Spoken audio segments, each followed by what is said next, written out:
आप जो आजमगढ़ से इलेक्शन लड़ने का आपने पहली बार जो निर्णय लिया है, तो वो बताइएगा किसके पीछे? मैं आजमगढ़ की जनता से अनुमति लेकर के ही चुनाव लड़ूंगा, अगर चुनाव लड़ता हूं तो।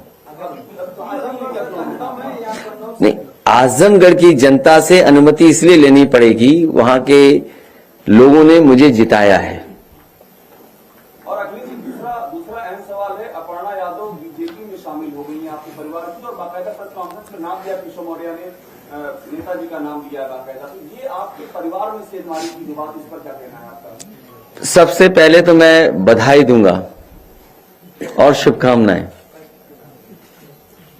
और साथ ही साथ हमें खुशी इस बात की है कि समाजवादी विचारधारा का विस्तार हो रहा है। समाजवादी विचारधारा का विस्तार जो हो रहा है, मुझे उम्मीद है कि हमारी विचारधारा वहां भी पहुंच करके और संविधान और लोकतंत्र को बचाने का काम होगा। आपको लगता है नेताजी का आशीर्वाद होगा इस कदम के पीछे? नेताजी ने बहुत कोशिश की समझाने की, नेताजी ने बहुत कोशिश की समझाने की। इससे जुड़ा आखिरी सवाल, क्या टिकट आप नहीं दे रहे थे इसलिए ऐसा कदम उन्होंने उठाया? टिकट अभी पूरे नहीं बटे हैं, और टिकट किसको मिलना है किसको नहीं मिलेगा ये क्षेत्र और जनता पर निर्भर करता है, और हमारी इंटरनल सर्वे रिपोर्ट पे भी निर्भर करता है। लक्ष्मीकांत वाजपेयी बयान दे रहे हैं कि शिवपाल चाचा भी उनके टच में है, और वो भी बता दें कि वो भी किसी के टच में है। ये देखिए, मैंने अगर रोका ना होता, अभी परसों ही मैंने रोका, क्योंकि हम देखिए, एक बात तो साफ है, एक बात तो साफ है कि समाजवादी पार्टी ने जिनको लिया है और जिनको साथ लेकर के आए हैं, उनका जनाधार है और व्यापक जनाधार है, जिन लोगों को समाजवादी पार्टी में जोड़ा है। और आज जरूरत के हिसाब से और जिन राजनीतिक परिस्थितियों में आज चुनाव आगे बढ़ रहा है, उसमें समाजवादी पार्टी का कोई मुकाबला नहीं कर सकता। उत्तर प्रदेश की जनता बदलाव चाहती है, परिवर्तन चाहती है। उत्तर प्रदेश की जनता भारतीय जनता पार्टी को हटाना चाहती है। उस विकल्प में समाजवादी पार्टी के साथ इतने बड़े पैमाने पे जनता खड़ी है, और जनता का साथ देने के लिए समाजवादी लोग खड़े हैं।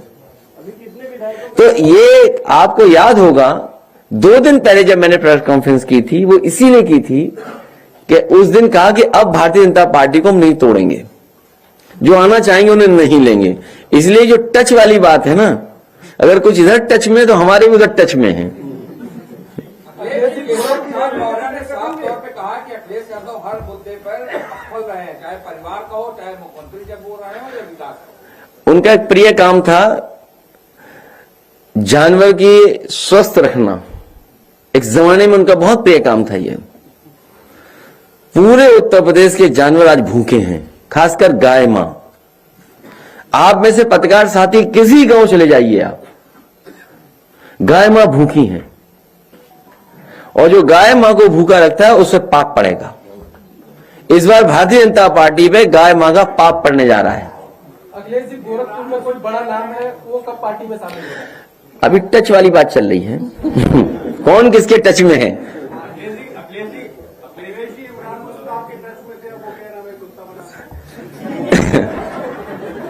ये बात अच्छी बात नहीं है जो आप कह रहे हो। राजनीति में परिस्थितियों के हिसाब से नहीं, वो ठीक है, ठीक बात है जो आप कह रहे हो। मैं समझ गया बात को, मैं बात समझ गया, लेकिन यहां मत कहिए बात। नहीं, यहां मत कहिए।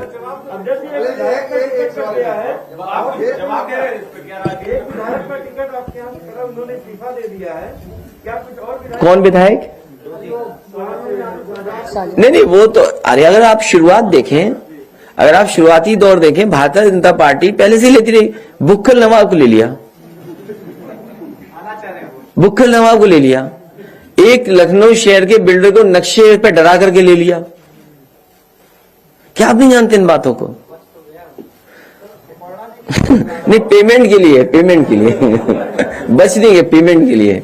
वहां कहा बुक्खल नवाब जेल जा रहे थे बताइए? उसके बाद वो लड्डू खा रहे थे, सिमैया खिलवा रहे थे सबको। तो ये पता नहीं कि बुक्खल नवाब कब वापस आ जाए। मुद्दे पर वहां गए, वहां ज्यादा राष्ट्रवाद है। देखिए, मैं समाजवादी पार्टी में, और आपको जानकर के खुशी होगी और आप इस बात को जानते हैं, मैं खुद मिलिट्री स्कूल में पढ़ा हूं, धौलपुर मिलिट्री स्कूल। और कभी कंफ्यूज मत होना मिलिट्री स्कूल और सैनिक स्कूल में। जो मिलिट्री स्कूल हैं वो सेंट्रल गवर्नमेंट से चलते हैं, सैनिक स्कूल हैं वो स्टेट गवर्नमेंट चलाती है, जिसमें फंड सेंटर के भी मिलते हैं। मिलिट्री स्कूल में बचपन से लेकर के मैंने 7 साल गुजारे हैं।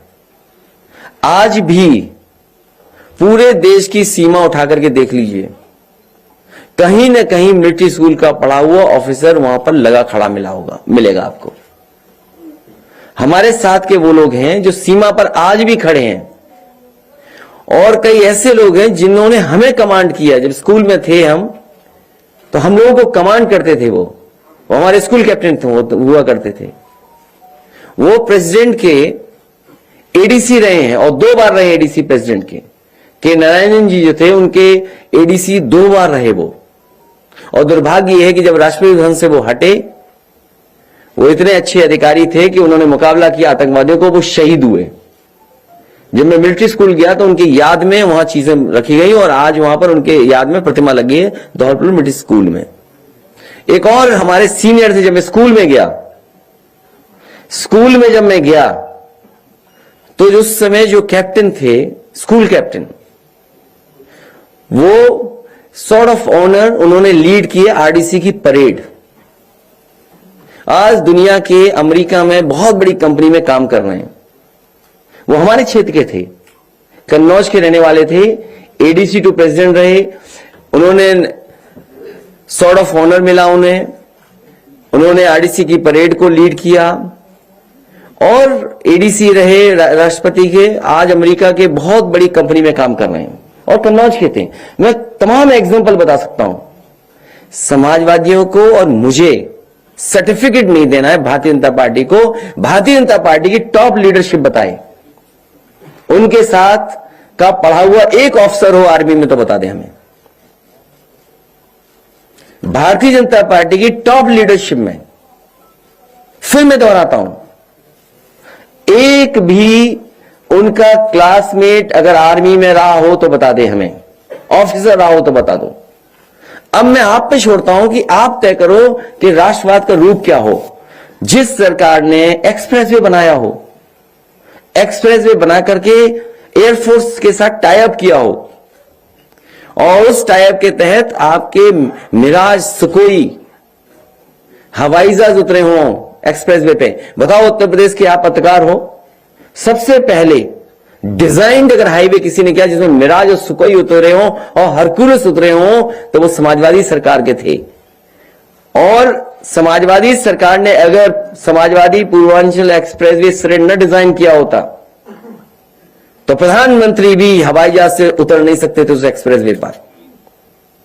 समाजवादियों की देन है कि कम से कम उनका विजन ये था, क्लियर विजन था कि जो एक्सप्रेसवे बनेगा उसमें ऐसा रनवे हो जिसमें फाइटर उतर सकें, एयरफोर्स को जरूरत पड़े तो उतर सकें। और उसका परिणाम यह हुआ कि देश के प्रधानमंत्री जब उतरे, वो समाजवादियों की डिजाइन्ड एक्सप्रेसवे था, क्योंकि वो हमारे बाबा योगी का डिजाइन नहीं था। इसलिए प्रधानमंत्री को पता था कि जो उनके साथ है उसने डिजाइन नहीं की है, ये काम चोरी वाले मुख्यमंत्री हैं, इसीलिए उन्हें सजा देने के लिए पैदल पैदल चलाया था। प्रधानमंत्री बोलते बोलते रुक गए, मशीन बंद हो गई।